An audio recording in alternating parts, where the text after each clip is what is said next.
जय श्री कृष्णा। राधे राधे भगतजनों, आज हम श्रीमद् भगवत गीता से कर्म योग नामक तीसरा अध्याय सुनेंगे। सर्वप्रथम भगवान का ध्यान करेंगे। ओम श्री परमात्मने नमः। ओम नमो भगवते वासुदेवाय। ओम श्री कृष्णाय नमो नमः। अर्जुन बोले कि हे जनार्दन, यदि आपको कर्म की अपेक्षा ज्ञान श्रेष्ठ मानने हैं तो फिर हे केशव, मुझे भयंकर कर्म में क्यों लगाते हो? आप इन मिले हुए से वचनों से मेरी बुद्धि को मानो मोहित कर रहे हैं। इसलिए उस एक बात को निश्चित करके कहिए जिससे मैं कल्याण को प्राप्त हो जाऊं। भगवान बोले कि हे निष्पाप, इस लोक में दो प्रकार की निष्ठा मेरे द्वारा पहले कही गई हैं। उनमें से सांख्य योगियों की निष्ठा तो ज्ञान योग से और योगियों की निष्ठा कर्म योग से होती है। मनुष्य न तो कर्मों का आरंभ किए बिना निष्कर्मता को यानी योग निष्ठा को प्राप्त होता है और न कर्मों के केवल त्याग मात्र से सिद्धि यानी कि सांख्य निष्ठा को ही प्राप्त होता है।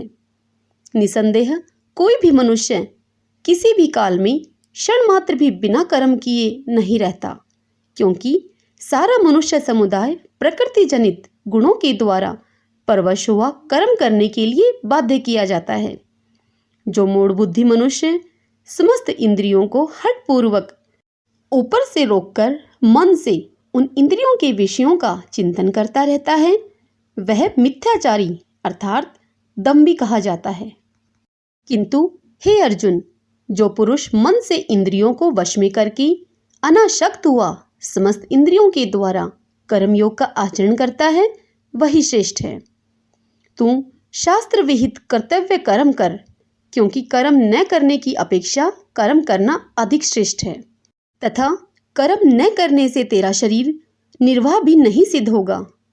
यज्ञ के निमित्त किए जाने वाले कर्मों से अतिरिक्त दूसरे कर्मों में लगा हुआ ही यह मनुष्य समुदाय कर्मों से बंधता है। इसीलिए हे अर्जुन, तू आसक्ति से रहित होकर उस यज्ञ के निमित्त ही भली भांति कर्तव्य कर्म कर। प्रजापति ब्रह्मा ने कल्प के आदि में यज्ञ सहित प्रजाओं को रचकर उनसे कहा कि तुम लोग इस यज्ञ के द्वारा वृद्धि को प्राप्त हो और यह यज्ञ तुम लोगों को इच्छित भोग प्रदान करने वाला हो।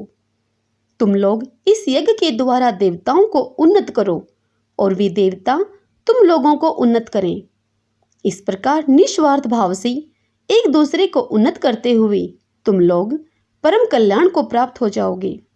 यज्ञ के द्वारा बढ़ाए हुए देवता तुम लोगों को बिना मांगे ही इच्छित भोग निश्चय ही देते रहेंगे।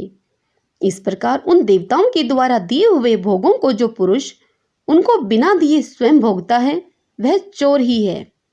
यज्ञ से बचे हुए अन्न को खाने वाले श्रेष्ठ पुरुष सब पापों से मुक्त हो जाते हैं, और जो भी पापी लोग अपना शरीर पोषण करने के लिए ही अन्न पकाते हैं, वे तो पाप को ही खाते हैं।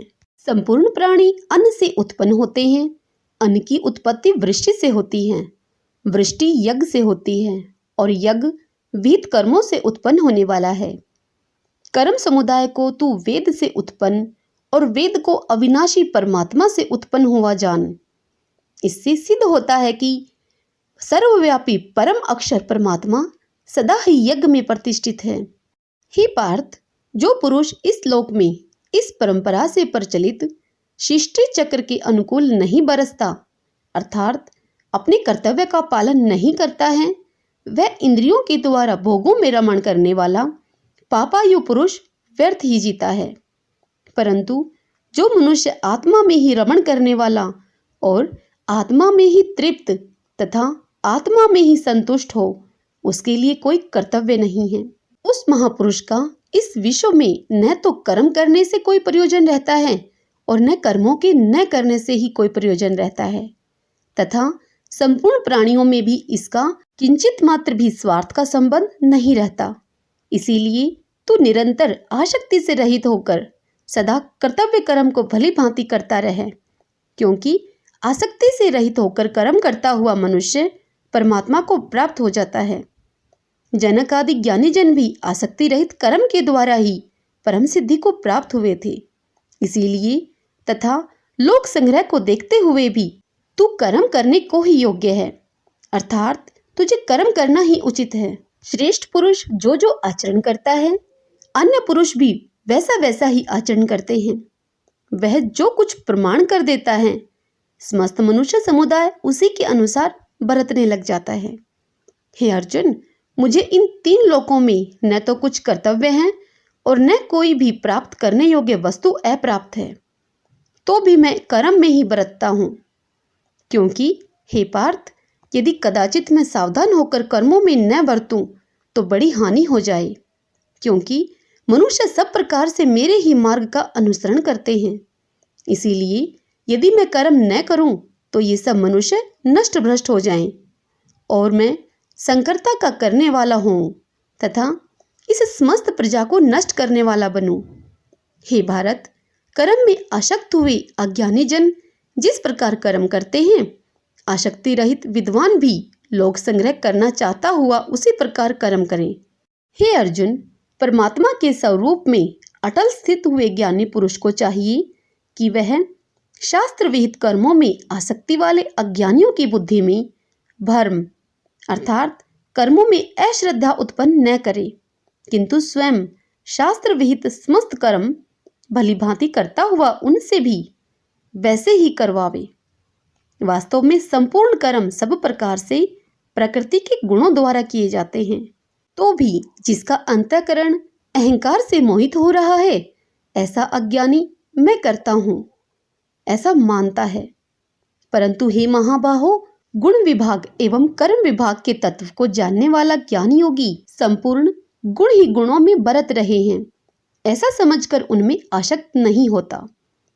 प्रकृति के गुणों से अत्यंत मोहित हुए मनुष्य गुणों में और कर्मों में आसक्त रहते हैं।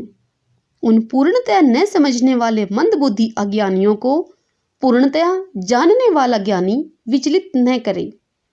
मुझ अंतर्यामी परमात्मा में लगे हुए चित्त के द्वारा संपूर्ण कर्मों को मुझ में अर्पण करके आशा रहित, ममता रहित और संताप रहित होकर तू युद्ध कर। जो कोई मनुष्य दोष दृष्टि से रहित होकर तथा श्रद्धा युक्त होकर मेरे इस मत का सदा अनुसरण करते हैं, वे भी संपूर्ण कर्मों से छूट जाते हैं। परंतु जो मनुष्य मुझ में दोषारोपण करते हुए मेरे इस मत के अनुसार नहीं चलते हैं, उन मूर्खों को तू संपूर्ण ज्ञानों में मोहित और नष्ट हुए ही समझ। सभी प्राणी प्रकृति को प्राप्त होते हैं, अर्थात अपने स्वभाव के परवश हुए कर्म करते हैं। ज्ञानवान प्राणी भी अपनी प्रकृति के अनुसार चेष्टा करता है, फिर इसमें किसी का हट क्या करेगा। इंद्रिय के अर्थ में अर्थात प्रत्येक इंद्रिय के विषय में राग और द्वेष छिपे हुए स्थित हैं। मनुष्य को उन दोनों के वश में नहीं होना चाहिए, क्योंकि वे दोनों ही इसके कल्याण मार्ग में विघ्न करने वाले महान शत्रु हैं उसके। अच्छी प्रकार आचरण में लाए हुए दूसरों के धर्म से गुण रहित भी अपना धर्म अति उत्तम है। अपने धर्म में तो मरना भी कल्याणकारक है और दूसरे का धर्म भय को देने वाला है। भगवान श्री कृष्ण का यह उपदेश सुनकर अर्जुन भगवान से बोले कि हे कृष्ण, तो फिर यह मनुष्य स्वयं न चाहता हुआ भी बलात् लगाए हुए की भांति किससे प्रेरित होकर पाप का आचरण करता है। श्री भगवान बोले कि रजोगुण से उत्पन्न हुआ यह काम ही क्रोध है। यह बहुत खाने वाला अर्थात भोगों से भी कभी न अघाने वाला और बड़ा पापी है। इसको ही तू इस विषय में बैरी जान। जिस प्रकार धुएं से अग्नि और मैल से दर्पण ढका जाता है तथा जिस प्रकार जेर से गर्भ ढक जाता है, वैसे ही उस काम के द्वारा यह ज्ञान ढका रहता है। हे अर्जुन, इस अग्नि के समान कभी न पूर्ण होने वाला काम रूप ज्ञानियों के नित्य बैरी के द्वारा मनुष्य का ज्ञान ढका हुआ है। इंद्रियां, मन और बुद्धि ये सब इसके वास स्थान कहे जाते हैं। यह काम इन मन, बुद्धि और इंद्रियों के द्वारा ही ज्ञान को आच्छादित करके जीवात्मा को मोहित करता है। इसलिए हे अर्जुन, तू पहले इंद्रियों को वश में करके इस ज्ञान और विज्ञान का नाश करने वाले महान पापी काम को अवश्य ही बलपूर्वक मार डाल। इंद्रियों को स्थूल शरीर से पर यानी श्रेष्ठ बलवान और सूक्ष्म कहते हैं। इन इंद्रियों से परे मन है, मन से भी पर बुद्धि है, और जो बुद्धि से भी अत्यंत पर है वह आत्मा है। इस प्रकार बुद्धि से पर अर्थात सूक्ष्म, बलवान और अत्यंत श्रेष्ठ आत्मा को जानकर और बुद्धि के द्वारा मन को वश में करके, हे महाबाहु, तू इस काम रूप दुर्जय शत्रु को मार डाल। ओम तत्सत। श्रीमद् भगवद गीता का कर्म योग नामक 3रा अध्याय संपूर्ण हुआ। ओम श्री कृष्णाय नमो नमः। ओम नमो भगवते वासुदेवाय। हे कृष्णा, यदि जाने अनजाने श्रीमद् भगवद गीता के उच्चारण के साथ यदि मुझसे कोई त्रुटियां, कोई गलतियां हुई हों तो मुझे क्षमा करें। भगतजनों, यदि आपको मेरे द्वारा श्रीमद् भगवद गीता का यह 3रा अध्याय श्रवण करना अच्छा लगा हो तो इस वीडियो को लाइक करें और कमेंट बॉक्स में ओम नमो भगवते वासुदेवाय अवश्य लिखें।